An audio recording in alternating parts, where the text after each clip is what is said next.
News 7 Rajasthan देख रहे सभी दर्शकों को मेरा नमस्कार और आप सभी का हार्दिक आभार अभिनंदन। और आज रविवार है, यानी आज आता है अपनी खबर। देसी भाषा में, देसी अंदाज में लोगों की तकलीफ़ें, लोगों के मुद्दे, लोगों की समस्याएं, इस पर हम डिबेट भी करते हैं, चर्चा भी करते हैं, आप लोगों तक खबरें पहुंचाते भी हैं। आज हमने जो आइडिया रखा था वो रखा था चुनावी चौपाल का, कि हम एक चुनावी चौपाल करेंगे और चौपाल करेंगे बाटौदा में जा कर के। बाटौदा सेंटर पॉइंट है। जब हम माधोपुर जाते हैं तो एक ऐसा कस्बा है जो आज तक भी ग्राम पंचायत है, जबकि उसके आसपास के इलाकों को अगर देखा जाए तो बरनाला को तहसील बना दिया गया है, तलावड़ा को तहसील बना दिया गया है। लेकिन बाटौदा कहीं ना कहीं जो मेन हाईवे पर आता है, उसके बावजूद भी बहुत सारी कमियां ऐसी हैं, मूलभूत आवश्यकताएं ऐसी हैं जिनसे आज भी महरूम है। उनकी चर्चा करेंगे। बाटौदा के बहुत सारे लोग आज हमारे साथ में होंगे। चुनावी चर्चा की अगर बात करें तो देखिए, सेकंड चरण में हमारे यहाँ चुनाव है। सवाई माधोपुर में अगर बात की जाए, टोंक सवाई माधोपुर में, तो सेकंड चरण में यानी 26 अप्रैल को हमारे यहाँ चुनाव है। दोनों ही प्रत्याशी अपनी अपनी ओर से पूरा जोर लगा रहे हैं। कांग्रेस ने कहीं ना कहीं दाव लगाया है हरीश मीणा पर, और शायद बेनिफिट ये मिलेगा कि साहब देवली उनियारा से विधायक हैं, तो शायद हो सकता है वो जो ग्राउंड में उनका काम है, वर्क है, वो बोलेगा और उसका बेनिफिट कांग्रेस को मिलेगा। बात करते हैं जौनाप्रिया की। तीसरी बार बीजेपी ने उन पर दाव लगाया है। कंट्रोवर्सी में नहीं रहे, विवादों में कभी नहीं रहे, ये सही बात है। लेकिन लोगों के बीच में एक चीज़ खुल करके आती है कि साहब विकास के भी ज़्यादा काम नहीं हुए, ज़्यादा काम करवाए नहीं हैं, और इसी चीज़ को लेकर के ज़्यादा टॉपिक रहता है। मुद्दा जो रहता है वो भी यही रहता है कि साहब काम क्या हुए, विकास के काम क्या हुए। टोंक सवाई माधोपुर से अगर हम बात करें तो देखिए, सवाई माधोपुर से जब हम गंगापुर की तरफ आते हैं तब जाकर के कुछ समीकरण यहाँ से बदलते हैं। बदलते कैसे हैं? एसटी एक तरफ तो हो गए हरीश मीणा, दूसरी तरफ हो गए गुर्जर समाज से जौनापुरिया साहब।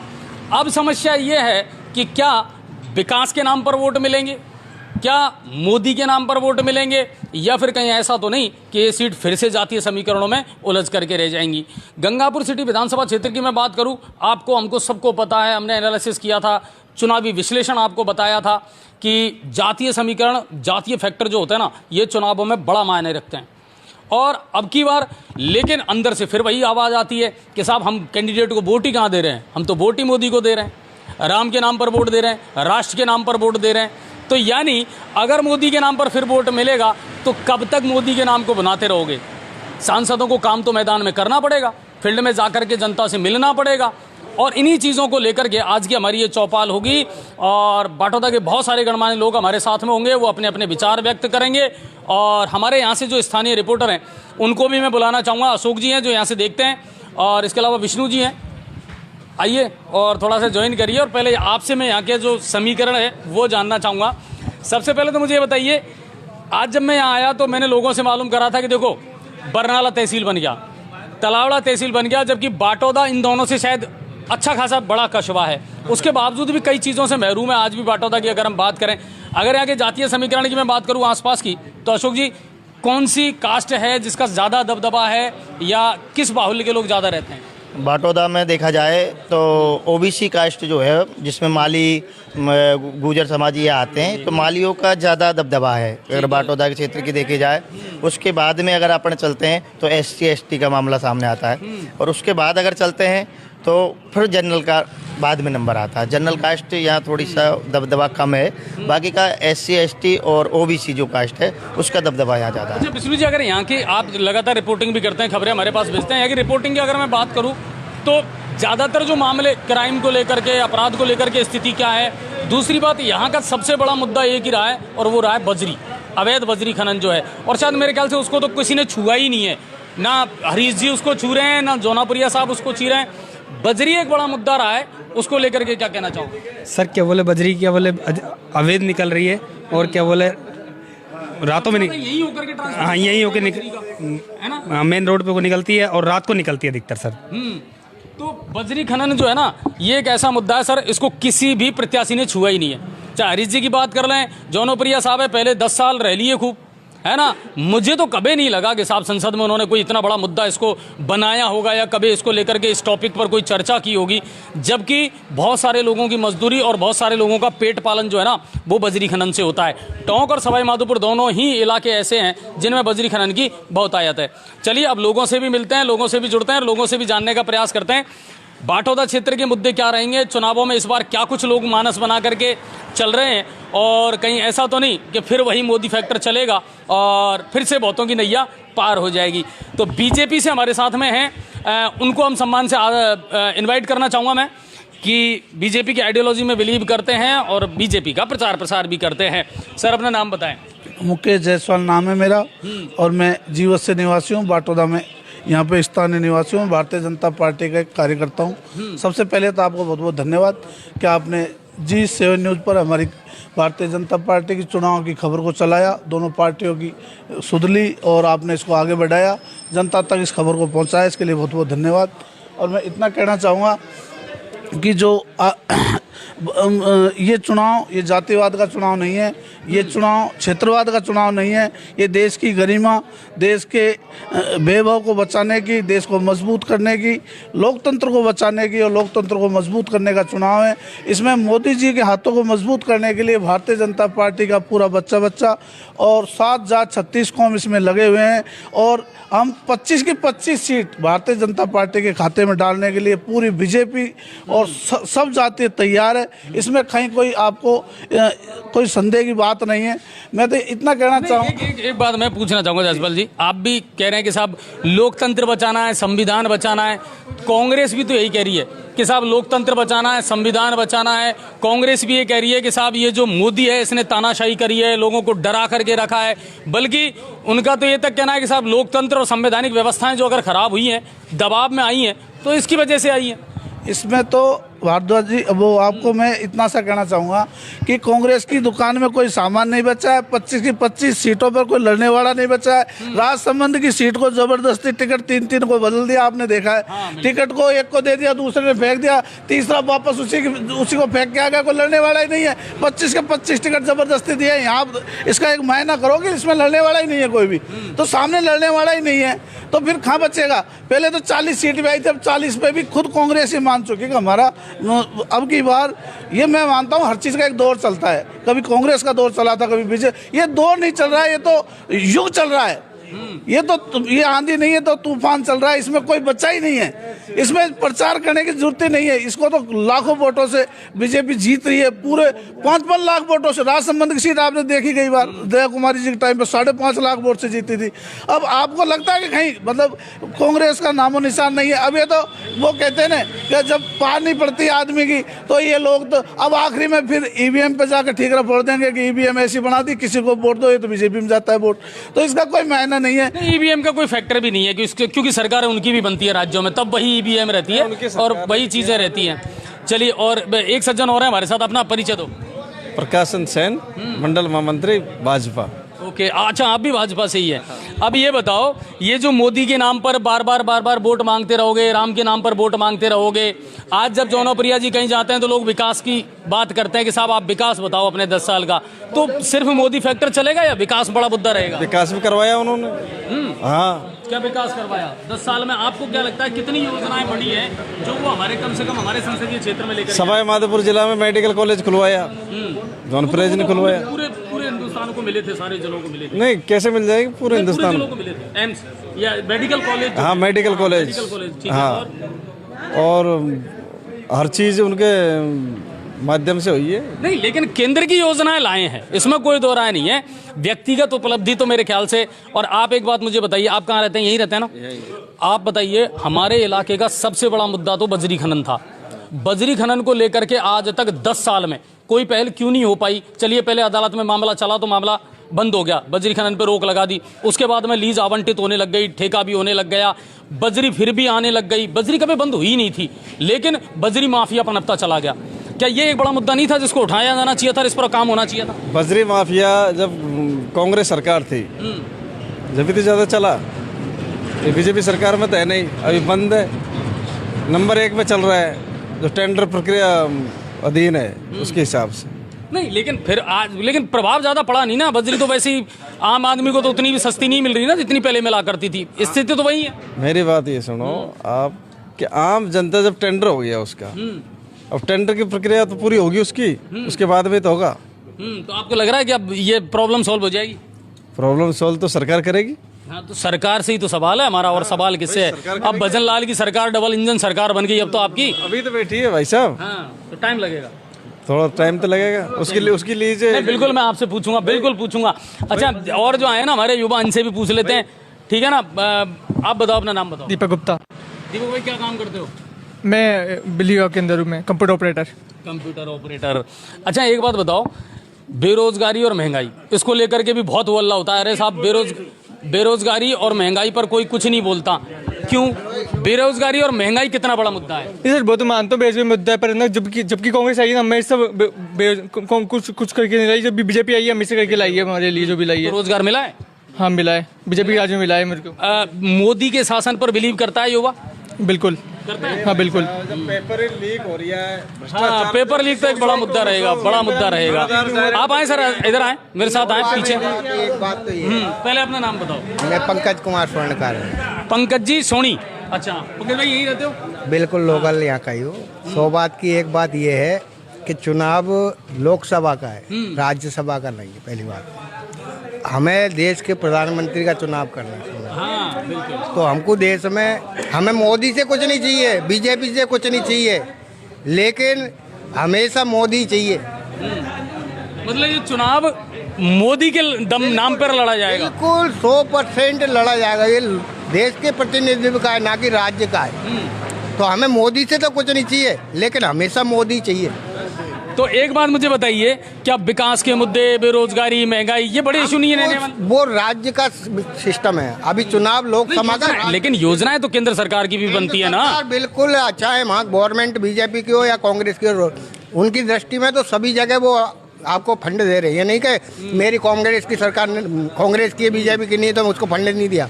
मोदी सभी जगह निगाह रखा है, ऐसा नहीं है। पक्षपात नहीं करा उसने। हाँ, कोई पार्टी विशेष वाला आदमी तो हमेशा ये कहेगा कि हमारी सरकार से हमको नहीं, वो तो स्वाभाविक है। बिल्कुल बिल्कुल, इसमें कोई शक नहीं है। मैंने क्या कहा आपको, हमको मोदी से कुछ नहीं चाहिए, 1 रुपया नहीं चाहिए, लेकिन हमेशा मोदी चाहिए, हमेशा मोदी चाहिए, राष्ट्र लेवल पर मोदी चाहिए। बिल्कुल।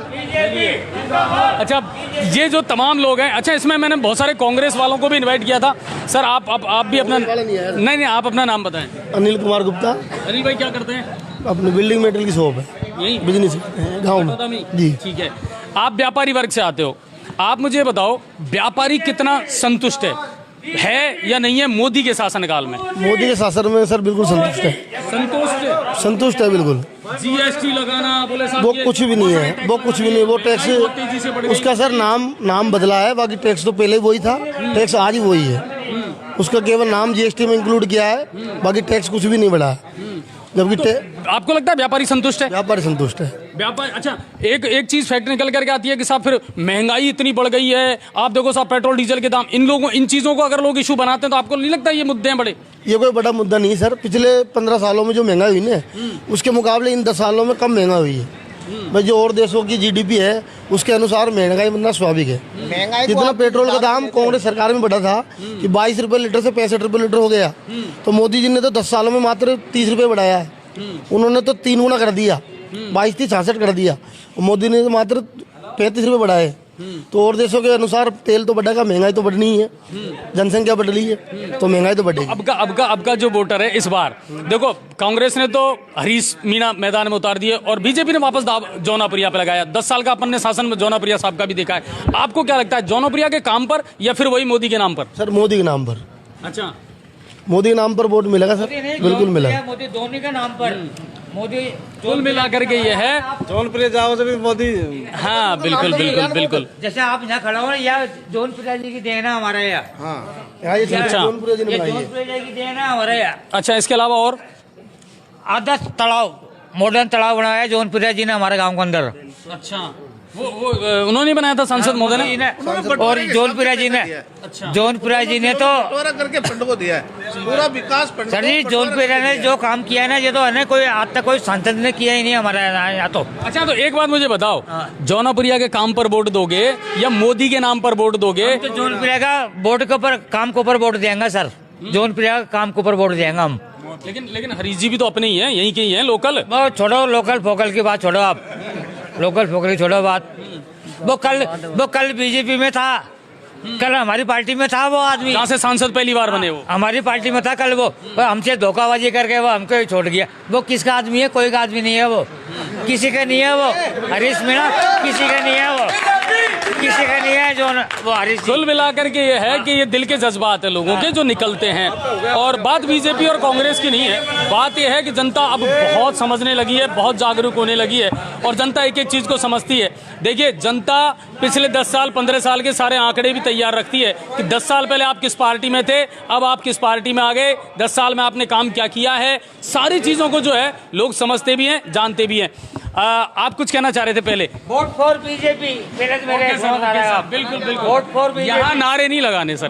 भारतीय जनता पार्टी मुद्दे को लेकर, विकास को लेकर मैदान में आई है, और हमें पूर्ण विश्वास है कि भारतीय जनता पार्टी 400 पार करेगी। इसके लिए मोदी जी की जो विभिन्न योजनाएं चली है, इसमें सबसे पहले स्वच्छ भारत मिशन चलाया। आज आप गांव में जाओ, पहले सड़क पर निकला नहीं जाता था, आज आपने देखी सफाई, गंदगी पूरी देश से हटगी, एक अभियान बन गया, एक अभियान बन गया, एक पूरे देश में लागू हो गई, एक अभियान चल गया। आज गरीब आदमी गांव में 60% मकान कच्चे थे, आज पीएम आवास मिलने से लोगों के पक्के मकान बन गए, आशियाना मिल गया लोगों को। उज्ज्वला के लिए लोगों को, जहां हमारी महिलाएं चूल्हे पे खाना बना करके जिनकी आंखें खराब हो जाती थी, बड़ी तगड़े इधर उधर भक्ति डोले, आज हर महिला को फ्री सिलेंडर मिल रहा है, 400 में सिलेंडर मिल रहा है, 450 मिल रहा है। तो इससे बहुत ज़्यादा फायदा हुआ है, और ये भी हमारा एक बहुत बड़ा मुद्दा है। और इस तरह के CCA है। अच्छा, एक बात मुझे बताओ, आप बीजेपी के अलावा अगर बात करें कांग्रेस की, कांग्रेस भी तो 5 न्याय, राहुल गांधी न्याय यात्रा लेकर के घूम रहे हैं, भारत जोड़ो यात्रा लेकर के उन्होंने निकाली है। दूसरी बात कि एक तरीके के ये कह दिया गया है कांग्रेस के द्वारा कि साहब तानाशाही चल रही है। आप देखो, सीएम को जेल में डाल दिया, सिटिंग सीएम है वो जेल में चला गया। तो ये है ना कि साहब तानाशाही कर रहे हैं, मनमानी कर रहे हैं मोदी जी। तो मैं निवेदन करूँ आपसे कि तानाशाही कुछ नहीं है, जो गलत काम करेगा वो मरेगा। मोदी जी के पास न्याय की चीज है, विधायपालिका कानून बनाती है, न्यायपालिका उसको, कार्यपालिका उसको लागू करती है, न्यायपालिका उस पर जजमेंट देती है। इसमें मोदी जी का कहीं कोई लेना देना नहीं है। न्यायपालिका ने इनको दंड दिया है, और ये जितने भी भ्रष्टाचारी, आप पेपर लीक का मुद्दा उठा लो, आज एक गरीब का बच्चा अपना पेट काट करके, अपने जेवर गिरवे रख करके, खेत बेच करके पढ़ने जाता है, और जब वो खून के आंसू रोता हुआ वापस 5 साल कांग्रेस के राज में वापस आया, तो इसके लिए पूरी कांग्रेस पार्टी, इनके मुख्यमंत्री, इनके प्रधानमंत्री के दावेदार, इनके सब जिम्मेदार है कि हमारा बच्चा आज बेरोजगार, जिसके पास पैसे नहीं है, 50 लाख रुपए पेपर के देने के, 10 लाख, हमारा बच्चा आज पेट काट करके पढ़ाई कर रहा है, और खून के आंसू पूछता हुआ वापस आता है गाँव में, और कि मेरी नौकरी नहीं लगी। नौकरी कहाँ से लगेगी? पेपर 10 लाख में बिक गया। तो ये सब आज क्यों नहीं हो रहा है? आज कैसे बंद हो गया? आप बजरी की बात करो, बजरी पे नीति बना रही है सरकार, एकदम ब्रेक लग गया सरकार आते ही। क्यों हो गया? कांग्रेस में क्यों नहीं हुआ? क्यों नहीं हुआ? कांग्रेस इसलिए हुआ, इनके आखा तो वहाँ बैठे रहते हैं, वहाँ से अकबर रोड से डायरेक्ट आदेश आते हैं, इनको लागू कर देते हैं, इनके पास कुछ नहीं है। तो बीजेपी में ऐसा नहीं है। बीजेपी कैडर बेस्ड पार्टी है, इसके अंदर जो काम करेगा, जो ईमानदारी से ये भ्रष्टाचार पर जीरो टॉलरेंस की पद्धति अपनाती है, जीरो टॉलरेंस काम करती है, इसमें भ्रष्टाचार को कहीं कोई जगह नहीं है। हमारे अब की बार चाहे MLA है, मंत्री है, आपने देखा मंत्रियों के खुद के समाज के PS नहीं लगाए, पर्सनल सेक्रेटरी खुद का समाज का नहीं लगा। इससे आप क्या संदेश जाता है? इससे संदेश जाता है जातिवाद से हटकर पार्टी है, ये आम जनता की पार्टी है, गरीब मजदूर शोषित पीड़ित की पार्टी है।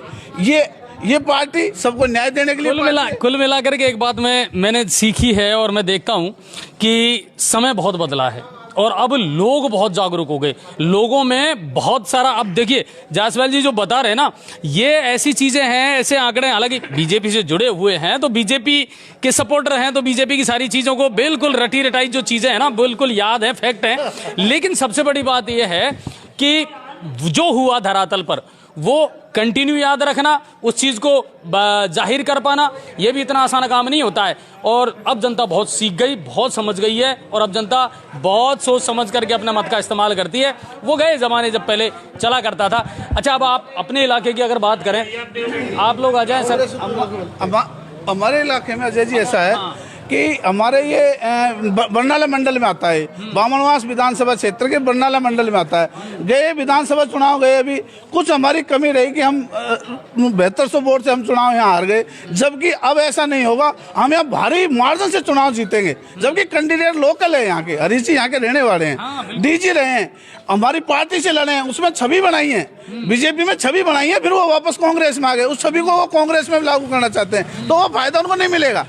जहाँ वो जगह पे थे पहले वो जगह लगती, आज जगह लगे, तो हरीश जी को इसका फायदा नहीं मिलेगा। हरीश जी की चाहे लोकल है, पर जब भी हम यहाँ भारी मार्जिन से चुनाव जीतेंगे, जौनपुरिया जी भारी मार्जिन से चुनाव जीतेंगे। यहाँ हमारा चुनाव चिन्ह कमल का फूल है, हमारा कैंडिडेट नरेंद्र मोदी है, और इस पर ही आम जनता युवाओं में बहुत ज्यादा जोश है वोट देने के प्रति। सातों जात में जोश है, 7 जात 36 कौम इसमें वोट करेगी, और भारी मार्जिन से हम बामनवास विधानसभा क्षेत्र में चुनाव जीत कर जाएंगे। और अच्छा, एक बात बताओ, फिर राज्य में वो फैक्टर क्यों नहीं चला? वापस वही इंदिरा मीना रिपीट हो गई विधानसभा में। तो इसमें मैं बताऊं, इसमें कमी और कुछ नहीं रही, इसमें थोड़ा सा हम बॉडी से लीड लेकर आए, हम इस एरिया से लीड लेकर गए बीजेपी में, पर उनका खुद का क्षेत्र था, वहां पर कुछ ऐसी टेक्निक जो मैं यहाँ नहीं बता सकता आपको, ऐसी वो रही, तो उसकी वजह से हम वहाँ कुछ इस तरह से हम चुनाव को रिकवर नहीं कर सके। नहीं, हम चुनाव जीत रहे थे पहले, चुनाव में कहीं कोई कमी नहीं थी, और इंदिरा जी ने उस चीज को लागू कर दिया, और वो चीज में हम डिफेक्ट मार गए। मतलब संतोष इस बात का है कि कम मार्जिन से हार हुई? हाँ, नहीं, हम तो जीते ही मान रहे हैं, हम हारे नहीं मान रहे, हम तो जीते मान रहे हैं। हमारी सरकार आ गई, इधर मोदी जी आ रहे हैं, इधर जौनपुरिया जी जीत रहे हैं, हमारा पूरा सिस्टम, हम तो हार मान रहे हैं, हम तो राजेंद्र जी को एमएलए मान रहे हैं। आज पूरा सिस्टम हमारा बैठ रहा है, आज पूरा ब्यूरोक्रेट्स हमारा लगा हुआ है, लगा सिपाही से लेकर आप IAS तक, SP, कलेक्टर, DG, IG। तो इस इलाके में जातिवाद कोई फैक्टर नहीं रहेगा? जातिवाद का कोई फैक्टर नहीं है। यहाँ चुनाव चिन्ह कमल का फूल है, और हमारा कैंडिडेट नरेंद्र जी मोदी है, और वो गुजरात का लौह पुरुष दिल्ली की कुर्सी पर तीसरी बार विराजमान होगा, इस पर सबको गर्व है। चलिए, अच्छा सर, आप क्या कहना चाहोगे? कोई ऐसा जातीय फैक्टर चलेगा या नहीं, सिर्फ मोदी नजर आ रहा है? जाति फैक्टर चलेगा 2 चलेगा, मीणा और गुर्जर। हाँ, वो पूरी कौन उसमें ही चलेगा, लोकसभा क्षेत्र में? हाँ, लोकसभा क्षेत्र में, हाँ। और जो बीजेपी के परंपरागत वोट हैं वो बीजेपी को मिलेंगे, जो कांग्रेस के परंपरागत वोट हैं वो कांग्रेस को मिलेंगे। लेकिन उसके बाद में जो जनता है, जो कास्ट वाला सिस्टम है, वो फिर फैसला करेगा। नहीं, वो तो आपको मालूम है कि बीजेपी के साथ में ज्यादा है, छोटी मोटी जात है, बहुत है ऐसे। चलिए, कुल मिलाकर के है, हालांकि मुझे जितनी उम्मीद थी उतना बाटोदा में लोग इकट्ठे हुए नहीं, लोगों ने अपने विचार उतने व्यक्त किए नहीं है। फिर भी कुछ युवा हैं जिनसे अगर जानना चाहें, कोई बताना चाहेगा? आप आएँ सर। नहीं, बिल्कुल, युवाओं से जरूर जानेंगे हम। अपना नाम बताएं। मेरा नाम राजेंद्र भारद्वाज है। अरे वाह, हम अजय भारद्वाज हैं और आप राजेंद्र भारद्वाज हैं। हाँ सर, आपकी एक बात पे थोड़ा सा मैं रिव्यू देना चाहूँगा या आपसे सजेस्ट करना चाहूँगा, आपको अगर नॉलेज हो तो। आपने एक शब्द यूज में लिया था, भारत जोड़ो यात्रा। हाँ। आप इस चीज के बारे में थोड़ा सा मेरे को क्लियर करके बताओ कि वो किस परिप्रेक्ष्य में भारत को जोड़ना चाहते हैं? भारत ये तो मैं ही पूछ रहा हूँ ना आपसे, मैंने तो उल्टा खुद बता रहा हूँ आपको। इस चीज को अगर आपसे जानना चाह रहे जब एक पार्टी भारत को टुकड़ा मानकर उसको जोड़ने की बात कर रही है, तो उनका माइंडसेट क्या है, ये थोड़ा बहुत क्लियर हो जाता है अपने माइंड में। ये एक युवा कह रहा है, समझ लेना आप कि एक युवा इस बात को कह रहा है कि साहब भारत जोड़ो न्याय यात्रा, आप हमें ये बताइए भारत टूटा ही कब था, है ना? बिल्कुल। अगर वो भारत को टुकड़े के रूप में या अलग अलग टुकड़े के रूप में देखना चाह रहे हैं या इस टाइम देख रहे हैं वो, तो आप बता दीजिए किस तरह भारत टूटा। हमने तो ये सुना है कि जो भारत टूटा हुआ था 1947 में जब देश आज़ाद हुआ, उनको सरदार वल्लभ भाई पटेल जी ने जो जितने भी अपने रियासतें थी उनको विलय करके एक भारत संघ बनाया। उस टाइम हम मानते कि भारत अब जुड़कर एक देश बन चुका है, जो गणराज्य जो अपना 1950 में संविधान लागू हो गया, उसके बाद में एक क्लियर देश की छवि अपने सामने आ गई थी। लेकिन ये भारत टूटा कब टूटा, कैसे टूटा और किस भारत को ये जोड़ने की बात कर रहे हैं और उसके मुद्दे क्या क्या हैं भारत को जोड़ने के, वो मेरे को क्लियर आज तक समझ में नहीं आया। इस यात्रा को कैसे जोड़ रहे हैं वो और कैसे इस सभी लोगों को और इसमें इन्वॉल्व हो रहे हैं जो लोग सपोर्ट कर रहे हैं। वाकई में आपने इस चीज को तो क्लियर कर दें वो राहुल गांधी जी, मैं उनका बड़ा सम्मान करता हूं, लेकिन किस परिप्रेक्ष्य में वो भारत को जोड़ना चाह रहे हैं और लोग उनका सपोर्ट कर रहे हैं, तो वो कैसे कर रहे हैं कि जोड़ रहे हैं, को कैसे जोड़ रहे हैं? भाई भाई भाई अच्छा मुझे एक बात बताओ, बहुत अच्छी बात आपने कही, बहुत अच्छा टॉपिक आपने रखा है। दूसरी बात मैं आपसे ये पूछना चाहूंगा, एक फैक्ट जो चल रहा है कि साहब बेरोजगारी बेहताशा बढ़ी है ना, मोदी जी के शासनकाल में महंगाई बेहताशा बढ़ी है, निरंकुशता और तानाशाही ज्यादा जो है शासन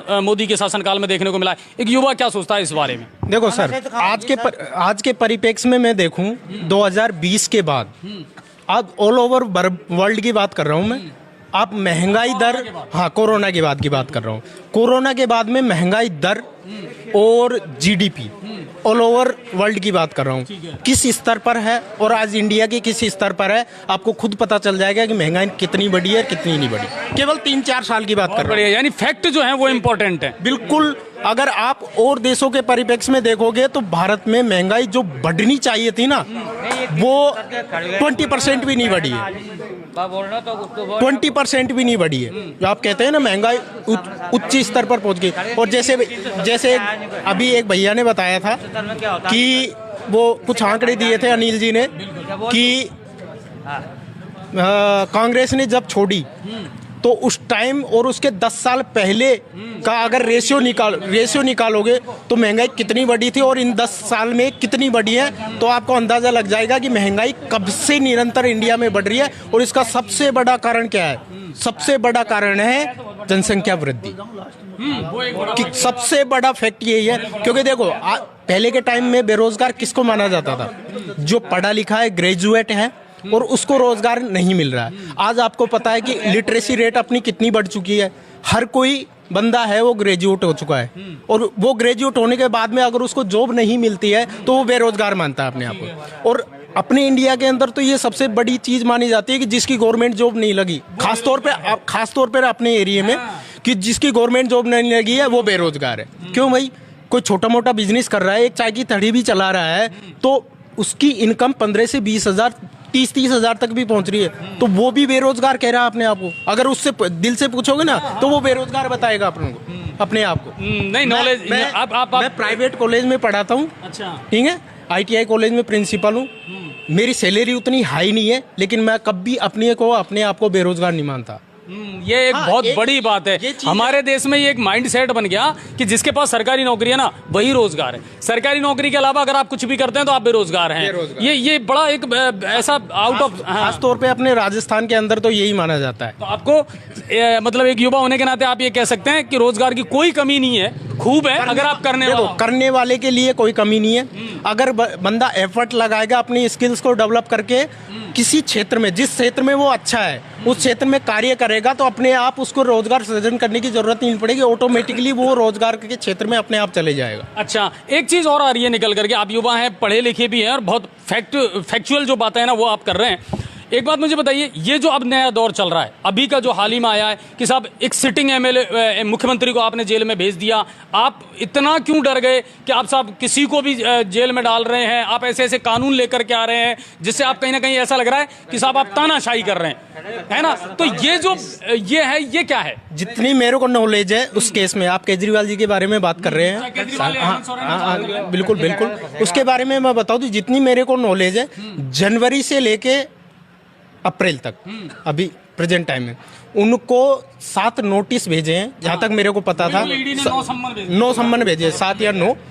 वो अपन जानते हैं कि ईडी का ये रूल होता है कि 1, 2, 3 सम्मन भेजने के बाद में ईडी उसको गिरफ्तार करने के लिए, जहां भी एट ए पॉइंट पर गिरफ्तार करने के लिए एलिजिबल हो जाती है कि उसको ऑन स्पॉट गिरफ्तार किया जाए। लेकिन फिर भी ईडी ने, क्योंकि एक ऐसे पद पे थे वो, तो उसकी थोड़ी गरिमा को देखते हुए उन्होंने उनको गिरफ्तार नहीं किया। लेकिन लास्ट टाइम जब उन्होंने ओपन में, जब डिबेट में या ओपन में भाषण में ये तो कहा था कि ईडी मेरा कुछ नहीं बिगाड़ सकती, मैं खड़ा हूँ, मेरे को गिरफ्तार कर ले, ईडी को हार कर उनको गिरफ्तार करना पड़ा।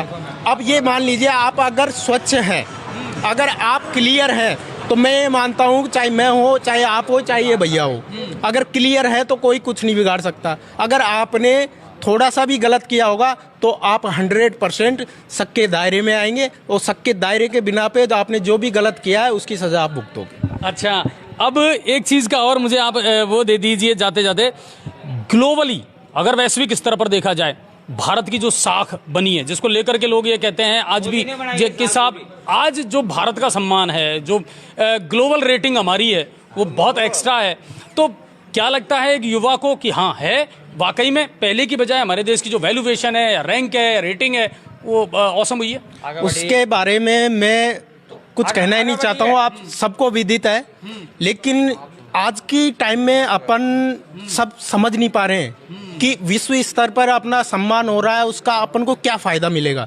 लेकिन मैं ये कहना चाहता हूँ, जितनी मेरे को नॉलेज है, जितनी मेरी समझ है, आज के 5 साल बाद, 10 साल बाद या 15 साल बाद अपन को उसके इतने बेनिफिट मिलेंगे जो सोच ही नहीं सकते। क्योंकि अपन जानते हैं कि कोई भी देश है आत्मनिर्भर नहीं है, अपन को बहुत सी चीज़ें इंपोर्ट करनी पड़ती है और बहुत सी चीज़ें ऐसी हैं जिनको एक्सपोर्ट करनी पड़ती है। अगर विदेशों में, अपने दूसरे देशों में संबंध अच्छे रहे तो उनमें अपन को बहुत ज़्यादा, जैसे किसी चीज़ को इंपोर्ट करना है किसी चीज़ को, तो अगर उनसे संबंध होंगे तो हो सकता है कि जिस वैल्यू और जिस दाम पे अपन को वो चीज़ इंपोर्ट करनी है उससे कम दामों में अपन को मिल जाएगी। दूसरी चीज़ ये कि रिसोर्सेज अपने लिए खुले रहेंगे, रिसोर्सेज, क्योंकि अपन जानते हैं किसी चीज़ को इंपोर्ट करना है और किसी एक देश पर अपन को निर्भर रहते हैं तो उसका हो सकता है इन्फ्लुएंस इतना होगा कि उसके दाम अपन को बहुत ही ज़्यादा बढ़ के मिले। आप समझ रहे हो मेरी बात? बिल्कुल बिल्कुल। मिलाकर के है कि ग्लोबली इन चीज़ों का बड़ा आगे बहुत दूरगामी इनके परिणाम अच्छे होंगे। आप क्या कहना चाह रहे थे? मैं कहना चाहता हूँ मोदी जी के लिए अपना देश नहीं, भारत पूरे विदेश में और हर देश में, अमेरिका, कोई सा रूस, हाँ कोई सी फॉरेन कंट्री हो, वहाँ तक इनका सम्मान है मोदी जी का। मोदी सम्मान तो है, एक ग्लोबल लीडर बनकर के वो उभरे हैं, इसमें कोई दो राय नहीं है। कुल मिलाकर के ये है कि आज हालांकि मैं इस डिबेट को और अच्छा और बेहतर करने का मैं प्रयास कर रहा था और मैं ये चाह रहा था कि दोनों साइड से लोग आए। कुछ लोग ऐसे भी आए जो ये कहें कि हाँ 55 साल के इतिहास में कांग्रेस ने किस जगह ला करके हिंदुस्तान को खड़ा किया था, वो भी बहुत फैक्चुअल है। क्योंकि देखिए मोदी जी ने सब कुछ नहीं किया, ये हम भी जानते हैं, आप भी जानते हैं इस बात को कि 55 साल कांग्रेस ने जो सत्ता संभाली थी, कहीं ना कहीं फर्क इतना है कि शायद उन चीज़ों को कांग्रेस टाइमली एग्जीक्यूट नहीं कर पाई और मोदी जी ने आते ही उन चीज़ों को इनफील्ड एग्जीक्यूट किया।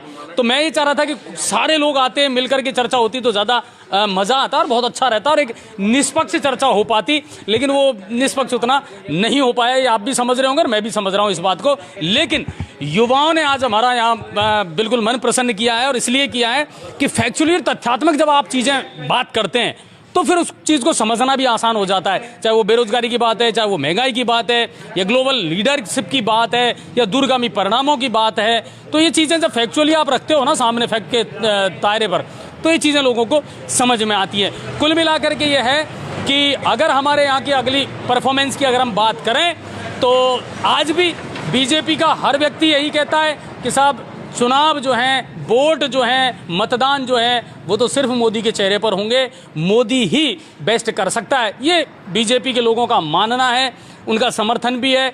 अब आगे इसी तरह की किसी डिबेट में मैं ये देखूंगा कि लोग दूसरे पक्ष की बात कितनी करते हैं, वहाँ से क्या कुछ निकाल करके लाते हैं। और दूसरी बात यह है कि 55 साल 60 साल जो कांग्रेस ने शासन किया, उसमें कांग्रेस का जो योगदान था वो भी आप और हम नहीं भुला सकते हैं। वो भी कहीं ना कहीं एक धरातल, एक बेस जो मिला था, शायद उस काम को आगे बढ़ाने का काम जो है वो प्रधानमंत्री मोदी ने किया था। आने वाले दिनों में इसी तरह के और डिबेट और चर्चा का जो प्रोग्राम है वो कहीं ना कहीं जनता के बीच में जाकर के जो चौपाल है वो आपके बीच में लेकर के आया करेंगे। अच्छा, आप में से कितने लोग हैं न्यूज़ 7 राजस्थान देखते हैं? सब देखते हैं। यहाँ लोग देखते हैं न्यूज़ 7 राजस्थान? Very good. रात को जो प्रोग्राम आता है खबरनामा देखते हैं, अच्छा लगता है, मजा आता है। अरे वाह। तो कुल मिला करके ये कांग्रेस सनातन के खिलाफ क्यों है? ये कांग्रेस वालों से पूछना कि सनातन से, और अगर यहाँ कोई होता ना तो यही तो मैंने तो चाहा था कि नहीं, बिल्कुल कांग्रेस वाले भी अगर यहाँ आते। मोदी जी ने भाषण दिया, स्वच्छता से लेकर हर इंसान को फायदा दिया है। उनकी सोच थी कि बहन बेटी अगर कोई सोच के लिए बाहर जाए बाहर नहीं जाना चाहिए। कुछ चीजें नई आई है हाँ जो है दिमाग भाई। ये सही बात है। या खेत में नहीं, अगला खेत में तैयार मिला और उखाड़ी, फिर आगे जाओगी तो उनको बहुत परेशानी झेलनी पड़ती थी उस टाइम। कुछ तो काम ऐसे मोदी जी हुए की हैं। सोच ये है कि उनने हर घर में शौचालय बनवाया। चलिए, तो कुल मिलाकर के योजनाओं पर बात होंगी, मुद्दों पर बात होंगी, और सबसे बड़ी बात यह है कि जो होता है वो सबको दिखता भी है और जो नहीं होता है ना वो भी सबको नज़र आता है। बस फ़र्क इतना है कि आपका नज़र कैसी है, उसी से फिर कहीं ना कहीं आपका नज़रिया बदल जाता है। इसी तरह फिर कहीं जा करके और आपके बीच में जनता की चौपाल लेकर के आएंगे। उम्मीद करता हूँ आज का कार्यक्रम आपको अच्छा लगा होगा। हालांकि जितना बूस्ट मिलना चाहिए था उतना नहीं मिल पाया, ये मैं भी समझ सकता हूँ। बहुत बहुत धन्यवाद आप सभी का। अब आपके शहर गंगापुर सिटी में चिकित्सा के क्षेत्र में नए आयाम, नए भव्य स्वरूप में आया है वर्धमान मल्टी स्पेशलिटी हॉस्पिटल, जिसमें सभी प्रकार की बीमारियों का एक ही छत के नीचे अत्याधुनिक तकनीक से चिकित्सा सुविधा उपलब्ध, जिनमें जनरल मेडिसिन, सर्जरी, गायनिक, शिशु रोग, हड्डी रोग, यूरोलॉजी, दंत रोग चिकित्सा सुविधा उपलब्ध, विशेषज्ञ डॉक्टर्स की टीम, अत्याधुनिक लैब व सभी प्रकार की जांच सुविधा उपलब्ध, सभी प्रकार की योजनाएं जैसे मुख्यमंत्री चिरंजीवी RGHS की सुविधा उपलब्ध। वर्धमान हॉस्पिटल का वादा हर व्यक्ति को निरोगी बनाना। आज ही संपर्क करें Vardhman multi speciality hospital, Jaipur road, Gangapur city. Contact number 8302906531 और 7463294752।